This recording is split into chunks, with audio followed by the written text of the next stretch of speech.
gracious Matobos Hills and the works of our forefathers, the great Zimbabwe ruins. A nation rising from the abyss of economic turmoil, with our vast mineral, land, and human wealth, we are playing an important part in African development.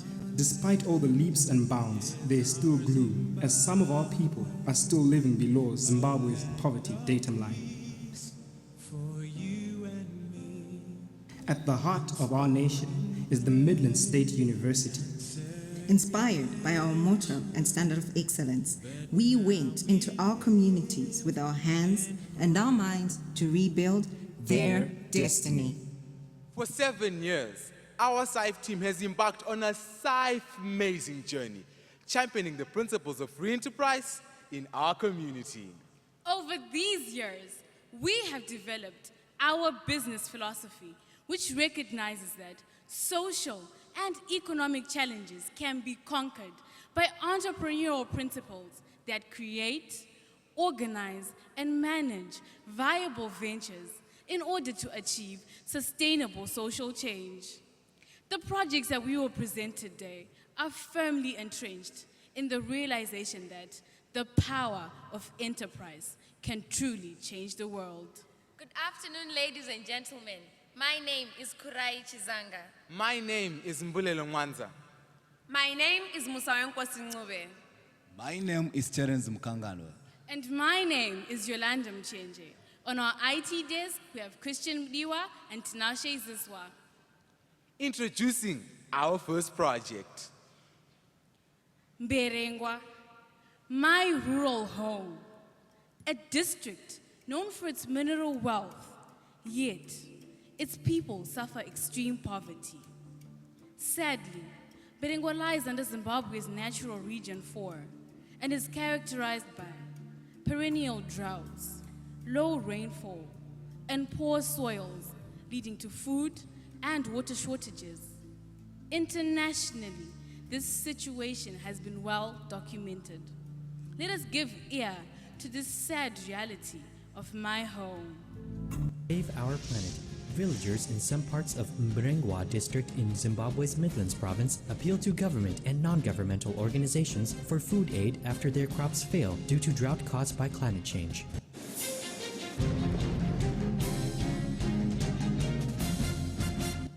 Having a heart for my community and a head for business, I desire to give back by tapping on Mberengwa's potential through capacity building in order to stimulate the local economy. Together with SIFE MSU, our objectives were, firstly, to improve the quality of life of the community by utilizing indigenous knowledge. Secondly, to equip our participants with the skills and knowledge necessary for development. And thirdly, through enterprise, we sought to assist our participants in identifying and harnessing their economic potential. Hence, the birth of our project, Community Engagement Through Scientific and Indigenous Knowledge, CISC. But what were my people's needs economically? Due to inadequate water supplies, our participants lost an average of 5 cattle per month between December 2009 and July 2010, with each beast worth $200, leading to a total loss of $7,000.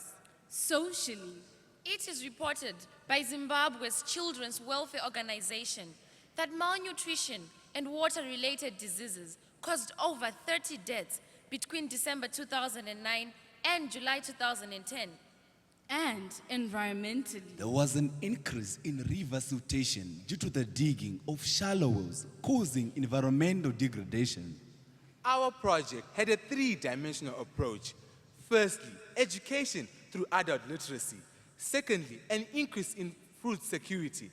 And thirdly, infrastructural development through the construction of a training center and assistance in the completion of a dam, targeting 200 households in Mberengwa. Our project was guided by the principle of participatory development, which calls for the active participation of the community in its transformation for the better.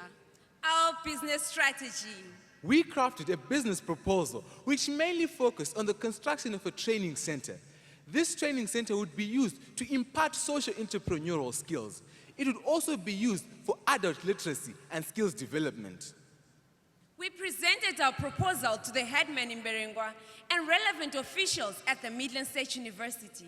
This resulted in the headman allocating our SIFE team 5 hectares of land and a $54,000 grant from the Midland State University.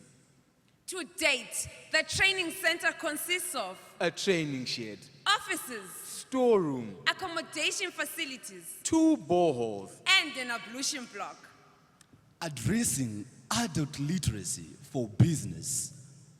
Imagine accounting for your livestock by placing a stone to indicate for each beast, especially in the 21st century. It's unbelievable. If we were to transform the Mberengwa people, we first needed to train them. At the Business Training Center, they are being trained in practical, technical, and entrepreneurial skills. After just 6 months of working with 15 local teachers, we noticed an increase by 37% in adult literacy levels. Therefore, the stage was set for the success of other interventions, creating pathways to entrepreneurial ventures. In response to high levels of malnutrition, we were compelled to come up with a plan, as the nutrition charts they see in their schools and clinics consist of exotic foods which are not readily available in Berengwa. We therefore redefined the nutrition chart, replacing the exotic foods with the readily available indigenous foods, which are equally healthy for all the groups: the young, the aged, the sick, and those living with HIV and AIDS. We not only improved our participants' diets, but we saw economic potential in the readily available indigenous foods. We showed them a way to generate income from local resources. Together with the Mberengwa community, we produced cereal from spent grain, sweets from bird plum, and from the traditionally known okra seeds, we came up with our very own coffee, the Okrachino. Yes, we did. Recognizing the importance of water in economic development, our team assisted in the completion of a dam which had been in the pipeline since 1967. We partnered with Mberengwa Road District Council and Zimbabwe National Water Authority for relevant expertise in dam construction. We also formulated a strategy with the community where they would gather rocks and river sand, while our team mobilized the funds which were needed for the 200 bags of cement. The joint venture was a success, as people in Berengwa now have a dam with a holding capacity of 140,000 cubic meters. After our intervention, our results are as follows. A business training center was constructed from an allocated budget of $54,000. And now, the people in Berengwa can read and write, enabling them to start agricultural projects such as mushroom growing and poultry. Over 140 people can now apply sound business and economic concepts to generate their own income, thereby eradicating extreme poverty and hunger, thus addressing Millennium Development Goal #1. There's been employment creation for 3 caretakers, 2 security guards, and 19 work-related learning students. 7 months after our intervention, there's been virtually no death of livestock due to shortages of water, saving our participants thousands of dollars. We redefined the nutrition chart, immensely improving their quality of life as they now have a variety of foods. From the bowl, over 41 households can now benefit with constant clean water supply. From our assistance in the completion of a dam wall, the people in Berengwa can now diversify their agricultural projects, and the shallow wells that they've been accustomed to were completely buried. Due to the agricultural projects they have started, they can now afford basic education for their children, health services, and sanitation. And from the profits they've been making, they have now drilled 4 boreholes in their community. Now, to ensure sustainability of our project, we established local committees which are responsible for the day-to-day running of our project. Close monitoring and evaluation is being done by our fellow students who are on work-related learning right at the project site. Moreover, we intend to replicate our project in other parts of Zimbabwe facing similar social, economic, and environmental challenges. Let us hear what one of our participants has to say. Vana vesesi vanobva gwedu vatibatsirane maideas even okuti maheiwo chaiwo tinofanira kuvaka takadini vakataridzira ruzivo kuti anomiswa akadai nemamixers esamende vakauya vakatibetsera 6 iyi mixer yakanaka inofanira kuti ive namaproportions akati neakati. Ladies and gentlemen, together with SAIF MSU, we built on Berengwa's capacity to generate income, effectively empowering the community and improving their quality of life and standards of living. Introducing our second project. Albert Einstein once said, and I quote, "The significant problems we face today cannot be solved at the same level we were when we created them." Provoked by such observations, we came up with relevant economic solutions for the Senga Nohosho community, located 3 kilometers away from our main campus. After all, charity does begin at home. These suburbs have acute social, environmental, and economic challenges. Environmentally, plastics being the main pollutant. Mbulelo, how bad is this challenge of plastics in our community? An increase in environmental degradation resulting in poor aesthetics, air pollution when the plastic is burnt, and sadly, death when animals ingest this plastic. The second challenge revealed by our baseline survey is that 76% of the widows in this community survived on an average of less than $35 each per month, meaning they could not afford a basic education for their children or orphaned grandchildren. They could not afford at least 3 healthy meals a day, as well as decent accommodation with sanitation or water. Taking into consideration these two distinct challenges, poor waste management and low-income families, one SAIF team with one solution, that being to convert trash to cash and generate income. Terence, what were our objectives? Firstly, to empower and motivate participants towards being leaders of positive influence within their communities. And secondly, to enable our participants to develop a vision for business. And thirdly, to acquaint participants with the basic required skills to be successful entrepreneurs. But how would we do this? With a $2,000 grant from the Midland State University's Research Board, using reverse engineering, we created a cost-efficient machine that yields 24 liters of liquid fuel and 7 kgs of wax, both economically viable products from 35 kgs of waste plastic. This we did in a Zimbabwean environment characterized by high power cuts and the need for an alternative fuel. Ladies and gentlemen, we are proud to present our machine, the Recycler, with a production cost of $1,200. The cost of production of the liquid fuel is 31 cents and is sold at $1 per liter, which is 61 cents less than our local paraffin. To convert the 12 widows into Recycler entrepreneurs, we taught them how to use the Recycler.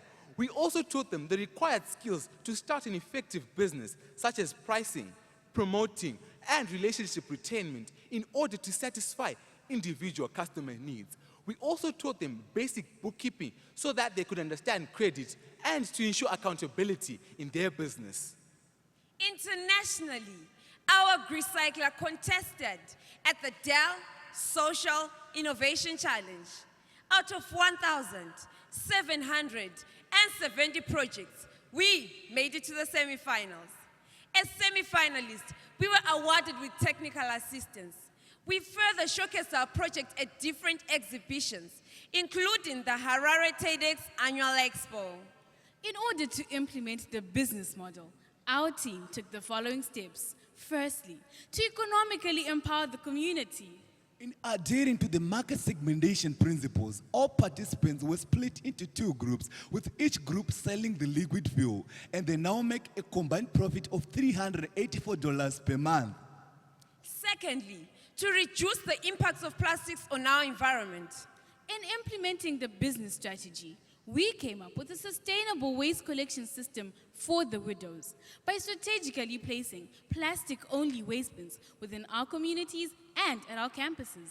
To ensure sustainability, we further signed MOUs with local retailers for the constant supply of plastic waste. And thirdly, to ensure our project sustainability. We educated these widows on basic business management skills, such as simple bookkeeping principles and basic marketing, like how to attract and maintain customers. We also linked them with our university's physics and chemical technology departments for relevant maintenance expertise of the recycler. We are not stopping here. After consultation with the local authorities, our project will be implemented in 5 other high-density areas facing similar social, economic, and environmental challenges. To sum up our second project, our team had a sound economic impact on the community by taking into consideration profits. We managed to convert our participants into recycler entrepreneurs. Our 12 participants now earn an accumulative total of $384. Our participants have since opened bank accounts and can now apply for bank loans. People, 12 widows are now self-employed, effectively empowering them. Standards of living has since improved as 2 of our participant children can now have access to basic education. Qualities of life have now improved, as now Mrs. Nyoni's 2-year-old grandchild can receive the medical attention that she so requires. And planet, Environmental degradation was reduced due to our project. we further had a media coverage on 4 continents, 36 countries, 7 websites, 1 radio station. and 3 newspapers. a total media coverage on 100 million people. We contributed to saving the planet and generated income. Recycling, going green. Introducing our third project. Shoutquake, a multi-phased ongoing project which was initiated in the year 2011, focusing on transforming youth's talents into businesses. The name Shoutquake was derived from 2 words, shout and earthquake, having a meaning, a voice that reverberates. The main aim of our project was to economically empower youth, improving their quality of life and standards of living. The first phase of our project focused on book publication by minors in schools, and the second phase, which commenced in the year 2012, focused on transforming homeless youth into entrepreneurs. Zimbabwe, our home, a land known for its hospitality. And yet, some youths still call the cold, dusty streets home. While we are fast asleep in our warm beds, they are trying hard to catch some sleep on a cardboard box. While we sit at the dinner table, preparing for our third meal of the day, they go from dustbin to dustbin, searching for food. While we cuddle with our loved ones, they may never know how it feels to be loved. This situation is not unique to Zimbabwe alone. According to the United Nations, there were over 100 million homeless youth in the world in 2005, 12,000 of them in our Zimbabwe. Economic empowerment policies often neglect homeless youth. As such, they are seen to be developing at risk as they lack primary socialization.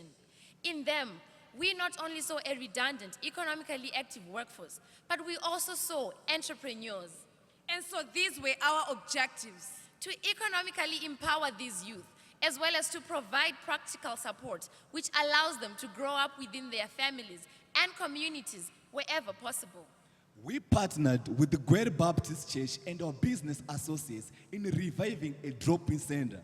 This drop-in center was strategic for one-on-one interaction and impartation of entrepreneurship concepts. In order to motivate our participants to continue coming, hot meals were served daily. And in socializing with them, we discovered that behind the hardcore exterior lied a group of soft, caring people who've got dreams and ambitions just like you and I. Our main objective was to establish sustainable projects for these homeless youths. But how did you do this? We took them through an entrepreneurship equipping process so as to tap into their economic potential. Strong relationships were established. And out of the 28 youths we interacted with, we managed to instill in 13 the spirit of entrepreneurship. We taught them basic marketing skills, accounting, as well as personal grooming. In the interest of time, we will highlight on 3 of our success stories. Darlington grew up in an orphanage where he was asked to leave upon turning 18. When we met him, he told us how he was a shoe doctor and could bring any shoe back to life. Our team injected capital in form of needles and thread for him to start his shoe repairing business. Now Darlington can make an average monthly income of $200. We did not stop there. We further assisted him to open an account with a commercial bank to save for his future. Let us hear what Darlington has to say.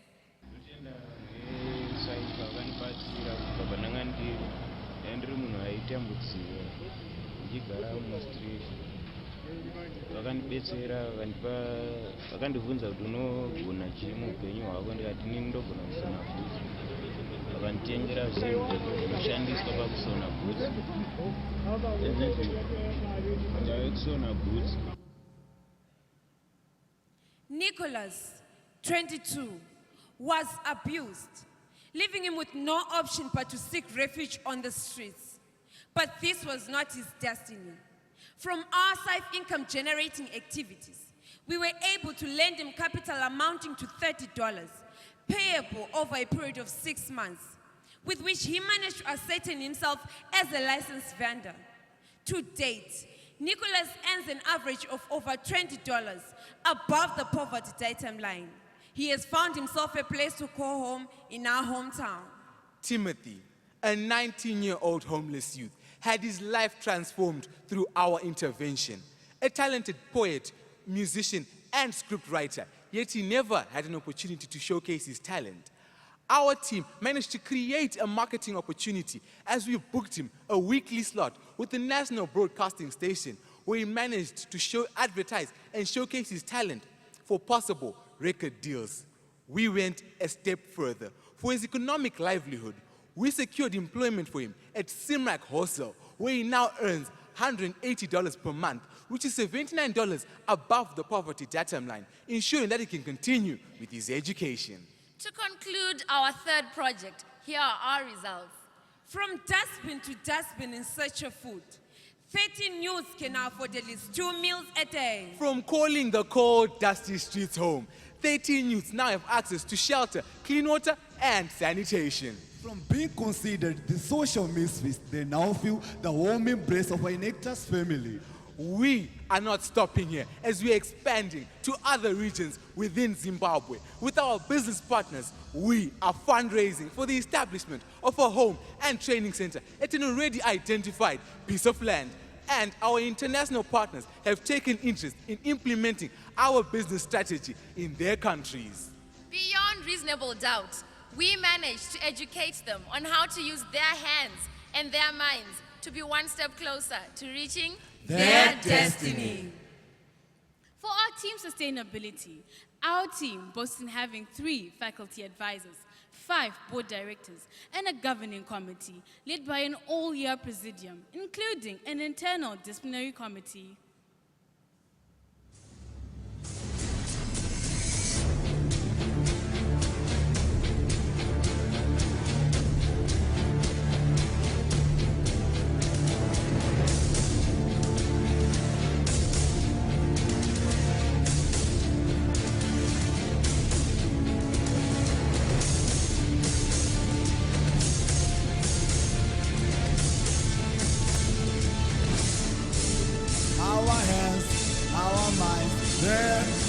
Thank you to the team from Zimbabwe. The presentation time has now expired. We now begin the question and answer period.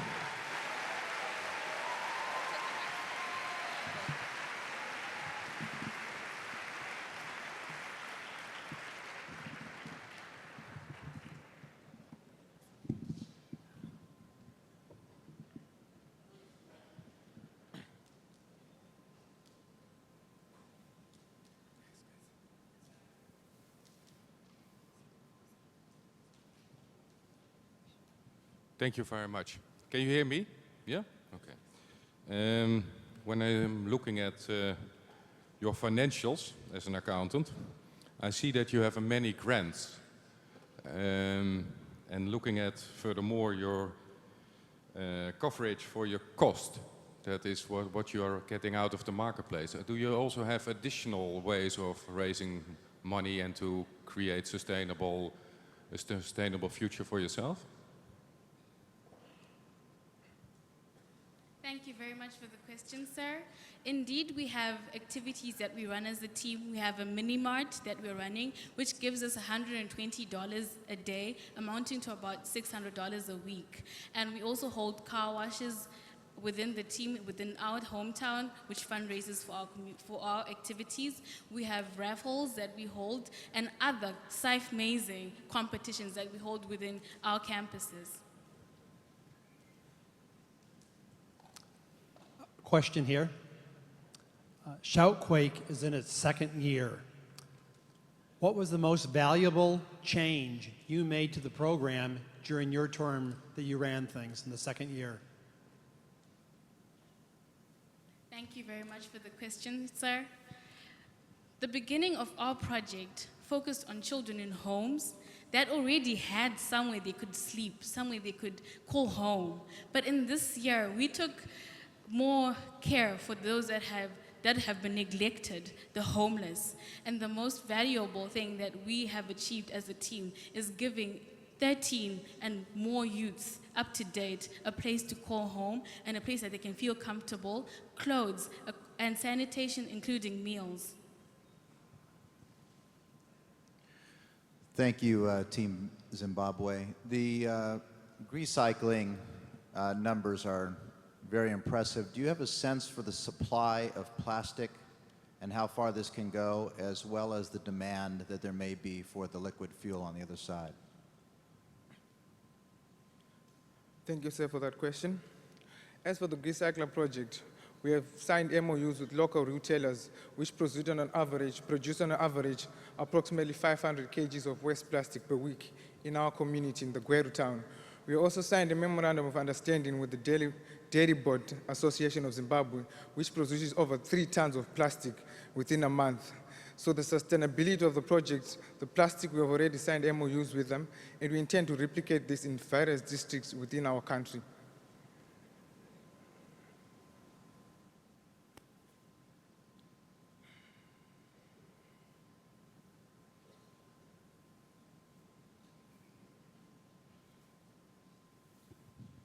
Hello, thank you very much, Team Zimbabwe.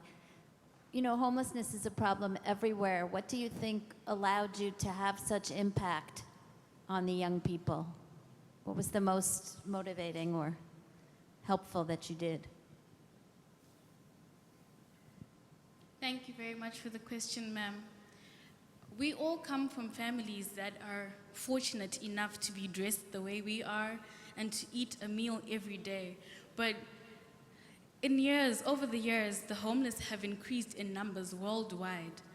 What motivated us was how fortunate we are to have what we have, to be a part of families and to belong to a group. These children and these homeless youth have nothing, but we were motivated enough, but by us having something, and we wanted to give them a part of what we have so that we could put a smile on their faces and change their lives.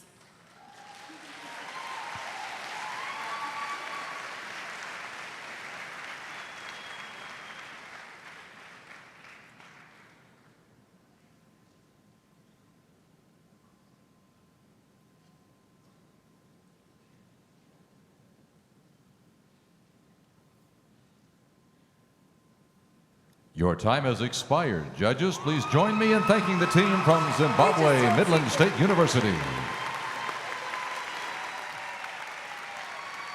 We will now take a short break. All judges should be seated at the end of 15 minutes so we may resume the presentations.